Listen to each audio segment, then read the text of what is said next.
Hello guys, welcome to my YouTube channel. কেমন আছো তোমরা? এখন আমরা কথা বলবো হচ্ছে বলিউডের কিছুদিন আগেই রিলিজ হওয়া একটা সিনেমা, যেটার নাম হচ্ছে baby John, starring Varun Dhawan, Keerthy Suresh and Wamiqa Gabbi. যাতে ভিলেন হিসাবে আমরা জ্যাকি শ্রফকে দেখতে পাবো। তো এই ফিল্মটা দেখলাম, কেমন লাগলো এই ফিল্মটা সেটা নিয়ে কথা বলবো। চলো ভিডিওটা শুরু করা যাক। তো কেমন হলো বেবি জন? এক লাইনে যদি আমি বলি, এটা ঠিক আছে, বেবি জন আমার কিন্তু খুবই একটা অ্যাভারেজ ফিল্ম মনে হয়েছে। কারণ এটা একটা রিমেক ফিল্ম, অফিসিয়াল রিমেক হচ্ছে থেরির। এবং ডিরেক্টর বলেছিল, প্রডিউসার বলেছিল অ্যাটলি, যে এতে মানে থেরি থেকে অ্যাডাপ্ট করে এবং নিজস্ব কিছু মানে রাখা হয়েছে, কিন্তু সেই জিনিসটা কোথাও ফিল্মটার জন্য কিছু আলাদা এক্সপেক্টার মানে প্রমাণ হয় না, বা এক্সপেক্টার কিছু মনে হয় না সিনেমাটার মধ্যে। পুরো ফিল্মটা আমার কিন্তু খুবই অ্যাভারেজ একটা ফিল্ম মনে হয়েছে, এবং খুবই বাজে একটা রিমেক আমার মনে হয়েছে। এক লাইন আমি বলবো, এই ফিল্মটা আমি টিকিট কেটে দেখিনি। এটা আমার সব থেকে মানে ভালো কাজ, যেটা 2024-এর লাস্টে আমি করেছি। মানে এই ফিল্মটা টিকিট কেটে দেখার মতো ফিল্ম না।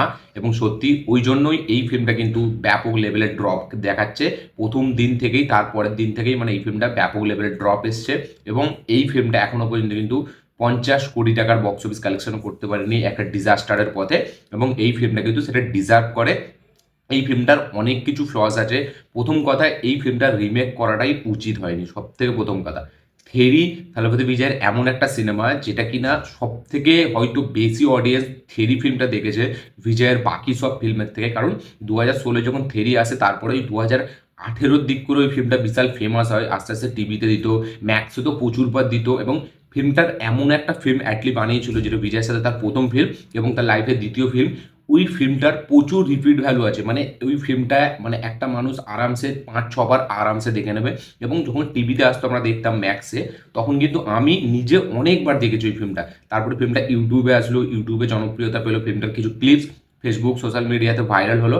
এবং বিজয় ওই সিনেমাটাতে যেটা করে দিয়েছে, সেটাকে আর কেউ চেঞ্জ করতে পারবে না। এইখানে অ্যাটলি মানে প্রডিউসার হিসেবে কালিসকে দিয়ে, ডিরেক্টর কালিস, তাকে দিয়ে অনেক চেষ্টা করেছি যে বরুণ ধাওয়ানকে দিয়ে সেরকম একটা কিছু মানে ক্যালিবারের পারফরমেন্স ডেলিভার করতে। কিন্তু বরুণ ধাওয়ানকে দেখে কোথাও আপনার মনে হবে না যে এটা মানে বরুণ ধাওয়ান মানে করতে পারছে। কারণ এই ফিল্মটা যখন আপনারা দেখবেন, আপনাদের পুরো ফিল্মটা চলাকালীন থালাপতি বিজয় আপনাদের মাথায় থাকবে।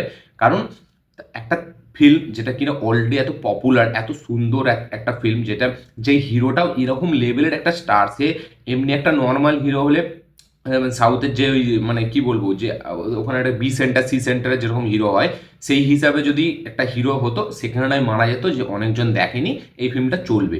এবার এই ফিল্মটা মানে একটা জেনারেল অডিয়েন্স যারা থেরি দেখেনি, তাদের জন্য ভালো লাগবে, ঠিক আছে, মানে তাদের জন্য যথেষ্ট ভালো লাগবে। কিন্তু তাও ফিল্মটা যেন কোথাও আমার একটু মনে হয় প্রচুর ফাস্ট পেস, এবং কোথাও ইমোশনগুলো ফিল্মটা সেইভাবে ওয়ার্ক করে না, যেটাতে অরিজিনালটাই করে, যেটাতে থালাপতি বিজয় করে দেখিয়েছিল। এইখানে বরুণ ধাওয়ানের পারফরমেন্স খুব লিমিটেড। আমার একটা থেকে দুটো জায়গায় মনে হয়েছে বরুণ ধাওয়ান সেরা কাজ করেছে।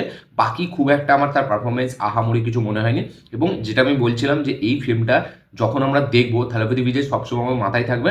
কারণ সেই ফিল্মটা প্রচুরবার দেখা, প্রচুর পপুলারিটি পেয়েছিল এই ফিল্মটা। থালাপতি বিজয় এরকম লেভেলের স্টার, তার এরকম লেভেলের পপুলারিটি সে তার আছে, সে একটা সালমান খান শাহরুখ খানের সাথে টক্কর দেবে এরকম একটা স্টার সেট। এত বড় একটা মানে স্টারের ফিল্ম, যে কিনা অলরেডি সবাই দেখে নিয়েছে, তো তাদের মাথায় সবসময় সে স্টারই থাকবে।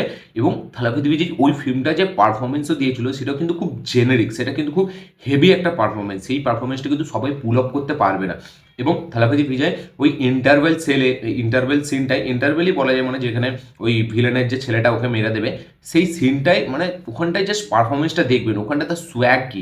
এখানে বরুণ ধাওয়ান মানে সেই যেন সে যখন ওই সিনটা মানে ডায়লগটা, যে তোমার ফ্যামিলিকে ডেকে নাও, ঠিক আছে, এবার শোক মানানোর টাইম হয়ে গেছে, ওই কথাটা বলে যখন সে ব্যাকে আসছে, সেইটা যেন সেই মেয়েতেরা হিরো বা জুড়ুয়া বইয়ের যেরকম মানে বরুণ ধাওয়ান পারফরমেন্স, ঠিক সেরকম মনে হচ্ছে। ওইখানটা ও যে হাসছে, সেই হাসিটাতে পুরো বরুণ ধাওয়ানের ওই যে ফিল্মগুলো জুড়ুয়া বা এই মেয়েতেরা হিরো, এইসব ফিল্মের কথা মনে করায়।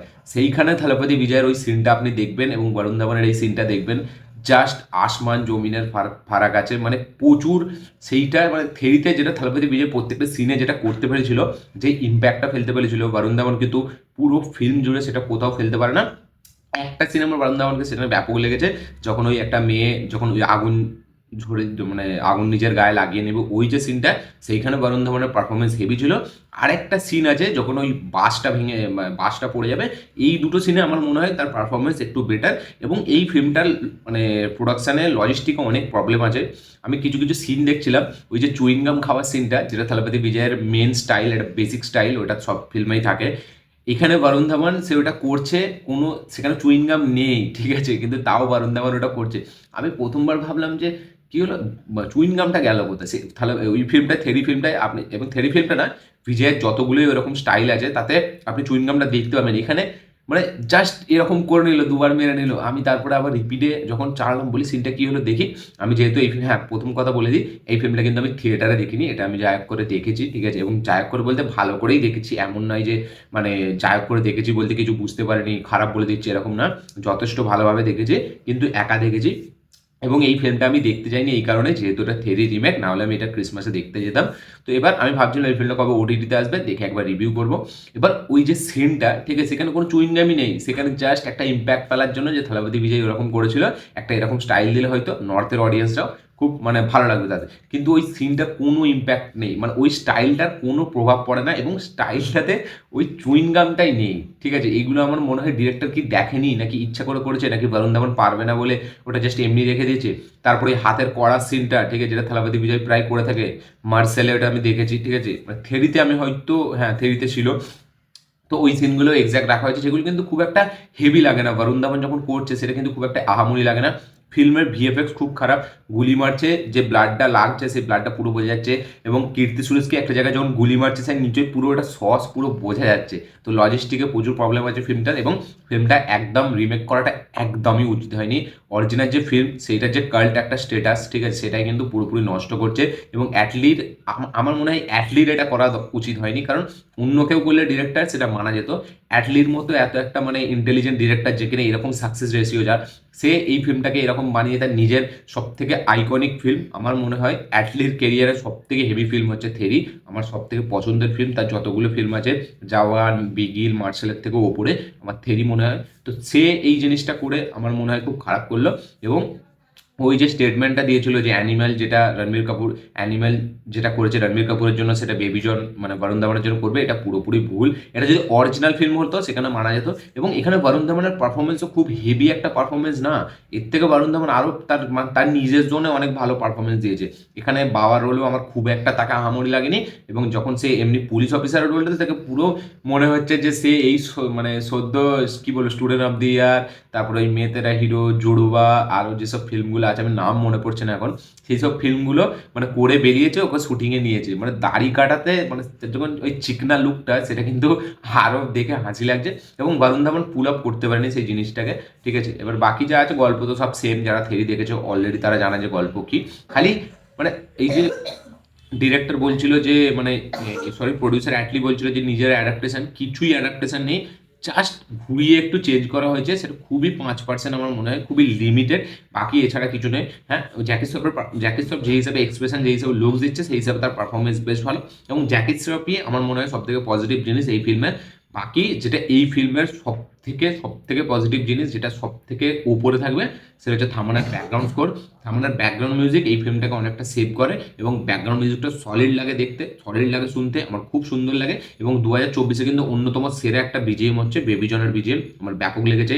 ওয়ামিকা গাব্বির পারফরমেন্স খুব একটা হেভি মানে নেই বললেই চল, তার যেহেতু খুবই কম স্পেস পেয়েছে, কিন্তু তার পারফরমেন্স খুব আপ টু দ্য মার্ক না। কীর্তি সুরেশ মানে সে যেন ট্রাই করছে সামান্তাকে কপি করা, কিন্তু পারছে না, ঠিক আছে। সামান্তা ওইখানে যেটা করে দিয়েছিল ওটা কীর্তি সুরেশ করতে পারছে না। কীর্তি সুরেশের পারফরমেন্স আমার এখানে আহামরি কিছু মনে হয়নি, এবং একটু বেশি ফোচকেমি করে ফেলেছে, বা বেশি একটু মানে কি বলবো, একটু বেশি বড় হয়ে দেখাতে যাচ্ছে রোলটাকে, এরকম মনে হয়েছে আমার। মানে সামান্তা ওটা যেটা ন্যাচারালি করে দিয়েছিল সেটা পারছে না। তো আমি বলবো এটা পুরোপুরি ওয়েস্ট হয়েছে, রিমেকটা একদম ভালো হয়নি, আমি খুবই অ্যাভারেজ লেগেছে আমার ফিল্মটা। অ্যাভারেজ বলাটাও ভুল হবে, বিলো অ্যাভারেজ। ফিল্মটার লজিস্টিকও প্রবলেম আছে, ওই যে সিনগুলো তাতে চুইনগাম নেই, ভিএফএক্সে প্রবলেম আছে, মানে গুলি মারছে, মানে বোঝা যাচ্ছে যে গুলিটার মানে কীরকম, যে একজনকে গুলি মারছে তার যে মানে ব্লাড সেটটা বেরোচ্ছে, সেটা পুরো ভিএফএক্স পুরো বোঝা যাচ্ছে। তো অনেক কিছু ফ্লস আছে ফিল্মটার মধ্যে, গানগুলো একটাও ভালো নয়, বাকি সব কিছুই যারা অলরেডি দেখেছেন বেবিজন তারা তো জানেন। কারা কারা থিয়েটারে দেখেছেন এই ফিল্মটা অবশ্যই কমেন্টে লিখে জানাবেন। কারা কারা এখনও দেখেননি, দেখবেন ভাবছেন ওটিটিতে আসলে, তারা অবশ্যই কমেন্টে লিখে জানাবেন। এবং আমার কিন্তু এক লাইনে বেবি জন একদম ভালো লাগেনি, খুবই বাজে একটা রিমেক হয়েছে। এবং আমার মনে হয় এবার বলিউড রিমেক করে দেওয়া তাদের বন্ধ করে দেওয়া দরকার। যেটা অরিজিনাল অ্যাভেলেবেল নেই সেটার করুক, কোনো ব্যাপার নেই, ঠিক আছে। লাইক দৃশ্যম, লাইক শয়তান যেটা অজয় দেবগন করেছিল। কাইথি রিমেক যখন করেছিল ভোলা শঙ্কর, সেটা কিন্তু পুরোপুরি ফেল, কারণ কাইথি একটা খুবই পপুলার ফিল্ম। তো আমার মনে হয় যেগুলো অ্যাভেলেবেল নেই সেইগুলো করা দরকার, যেগুলো অ্যাভেলেবেল আছে সেগুলোতে হাত দেওয়াও দরকার নয়। এবং যেসব ফিল্ম পপুলার, মানে এরকম বড় বড় স্টারের ফিল্ম, তাদের ফিল্মগুলো রিমেক করার কোনো মানে হয়, মানে আমার তো মাথায় ঢোকে না। হ্যাঁ, যেটা মানে তাকে কেউ চেনে না সেরকম একটা হিরোর ফিল্ম রিমেক করলো, সেটা ঠিক আছে, কিন্তু মানে আজ যদি একটা সাই ধরম তেজের ভিরুপাক্ষাকে রিমেক করে হিন্দিতে, সেটা কাজ করবে, কারণ সেই ফিল্মটা হয়তো অতজন দেখেনি, মানে নেটফ্লিক্সে আসলেও হয়তো মানে অতজন সেই লেভেলে দেখেনি। আর যদি একটা মহারাজাকে কেউ কপি করে নেয় হিন্দিতে, সেটা কি চলবে? নেটফ্লিক্সে সব থেকে পপুলার মানে ফিল্ম, নেটফ্লিক্সে সব থেকে মোস্ট ভিউয়ারশিপ জেনারেট করা একটা ফিল্ম মহারাজা, যেটা কিনা এবং বিজয় সেতুপতির মতো স্টার, যার কিনা বিশাল ফ্যান ফলোয়িং আছে, যার কিনা বিশাল পপুলারিটি আছে শুধু নর্থ সাউথ মালায়ালাম। বিজয় সেতুপতি এমন একটা স্টার, তা সে হচ্ছে অরিজিনাল প্যান ইন্ডিয়া স্টার, তার সব জায়গায় ফেমাস। তার যদি একটা মহারাজাকে নিয়ে কপি করে এখানে বলিউডে রিমেক বানানো হয়, সেটা কি কোনো মানে একটা কোনো তার সেন্স থাকবে? তো আমার মনে হয় এগুলো পুরোপুরি ভুল ডিসিশন। এবং বেবি জনের থেকে আমার এক্সপেকটেশন ছিল, আমি ভাবছিলাম বরুণ ধাওয়ান নিজের মতো কিছু করবে, কিছু একটু আলাদা করবে এবং ফিল্মের মধ্যে কিছু চেঞ্জেস আমি দেখতে পাবো, কিন্তু সেটা পুরোপুরি আমি রং ছিলাম, ভুল ছিলাম। পুরো কিচ্ছু চেঞ্জ নেই, পুরো একই আছে। এবং বরুণ ধাওয়ানের পারফরমেন্স আমার খুব একটা আপ টু দ্য মার্ক মনে হয়নি। আর হ্যাঁ, একটা কথা বলবো, যারা বলছিল যে এই ক্যামিওটা নাকি হেভি একটা ক্যামিও, তাদেরকে আমি জাস্ট বলবো যে মানে ক্যামিও যদি দেখতে চায় তাহলে বিক্রমের ওই রোলেক্সের ক্যামিওটাই থাক, ঠিক আছে। আর একটা হচ্ছে পাঠানে সালমান খানের ক্যামিওটা থাক, বাকি আর কোনো ক্যামিওর দরকার নেই। মানে খাজা একটা ক্যামিও, আমার এই ক্যামিওটা মনেই হয়নি যে হেভি একটা ক্যামিও। সব থেকে প্রথম কথা, এই ক্যামিওটা কোনো ফিল্মের সাথে কানেক্ট না, ঠিক আছে। মানে জাস্ট একটা ভাইজানকে আনতে হবে, সালমান খানের একটা মানে ইউফোরিয়া আছে, তাকে একটা নিয়ে এসে একটা ফিল্মের হাইপ বানাতে হবে, ব্যাস এটা। হ্যাঁ, সিঙ্গামের থেকে ফার ফার বেটার, এটা তবে বলবো সিঙ্গামে যেরকম সালমান খানকে ওয়েস্ট করেছে সেটা কেউই করেনি, সেটা তো আমিও মানছি। সেটা তো মানে কি বলবো, সেই মানে যেটা ওমরাওত আমাদের আদিপুরুষের জন্য করেছিল, ঠিক সেরকম একটা ভুল। কিন্তু মানে এখানে প্রেজেন্ট করেছে ভাল লাগছে, কিন্তু মানে কোনো সেন্স হয়নি। এবং ভাইজানের পারফরমেন্সও আমার সেরকম আপ টু দ্য মার্ক লাগেনি। সেই ফচকেমি, সেই জুড়ুয়া টুয়ের সিন কথা মনে করায়, ঠিক আছে। মানে সেই বরুণ ধাওয়ানের কাছে যখন মানে ক্যামিও দিয়েছিল সালমান খান, এবং সালমান খানের ডায়লগ ডেলিভারি সব যেন ফচকেমি চ্যাংরামও মনে হয়। আমার তো একদম ভালো লাগেনি ক্যামিওটা, ঠিক আছে। এবং আমার সালমান খানের বেস্ট ক্যামিও আমার কাছে পাঠানেই থাকবে, ঠিক আছে। বাকি আর মানে সালমান খান যতই ক্যামিও আসবে হয়তো সেরকম ক্যামিও করতে পারবে না, কারণ সেটা ফিল্মের সাথে ছিল, স্টোরির সাথে যেত, তাই জন্য ওটা অতটা ওয়ার্ক করেছিল। এবং সেই ক্যামিওটার মধ্যে সিদ্ধার্থ আনন্দ একটা আলাদা স্টাইলাইজেশন এনেছিল। আমাদের ইন্ডিয়াতে যদি এখন ক্যামিওর দিক থেকে দেখতে চাই, তাহলে রোলেক্সই এখন থাক সব থেকে বেস্ট ক্যামিও, তার কাছে কেউ যেতে পারবে না। তো এই ছিল আমার রিয়াকশন। আপনাদের কি বক্তব্য বেবি জনকে নিয়ে অবশ্যই কমেন্টে লিখে জানাবেন। ভিডিওটি ভালো লাগে থাকলে লাইক শেয়ার কমেন্ট করে দেবেন, চ্যানেলটি নতুন হলে চ্যানেলটিকে সাবস্ক্রাইব করবেন, বেল আইকনটি প্রেস করতে ভুলবেন না। দেখা হচ্ছে পরের ভিডিওতে, ততক্ষণের জন্য বাই।